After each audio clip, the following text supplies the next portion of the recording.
Ano po ba ang masasabi niyo po sa speak and other tongue at ito ba ay sa demonyo? Alam nyo, yung speaking in tongues. Tandaan nyo, nakalagay doon sa Biblia, speaking in tongues. Plural yun eh.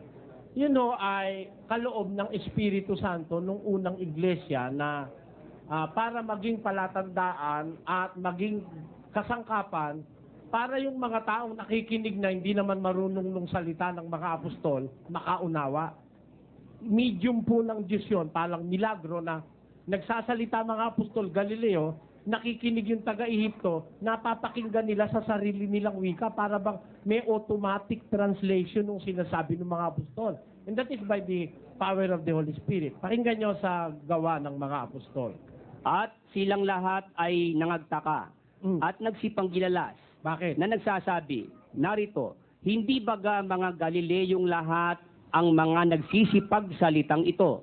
At bakit nga naririnig ng bawat isa sa atin ang ating sariling wikang kinamulatan?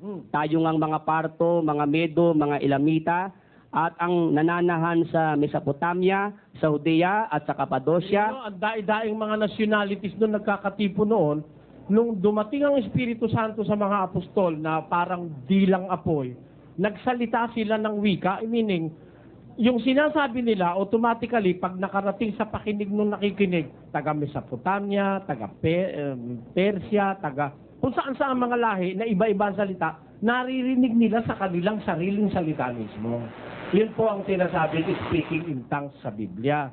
Meron diversities of tongue na sinasabi, meaning, iba-ibang wika ang naririnig sa mga apostol. Eh, yun ang mga pastor ngayon, wala namang iba-ibang wika ang marinig kay. English nga lang, baluktot pa eh. O, di ba? Kaya panluloko lang sa kapwa yan ngayon eh.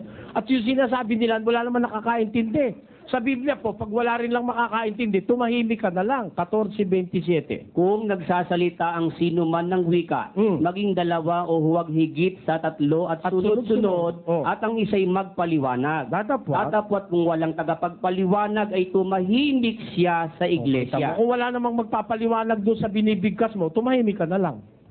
Eh ngayon wala namang makakaintindi. Nagdadadal, tanungin mo kung ano sinabi niya, wala. Nagpapahanga lang kasi yung mga yun eh. Kunyari, they are in disguise na sila may kasamang espiritu. Eh hindi naman ako tutol, may espiritu nga sila. Kaya lang sa demonyo yun.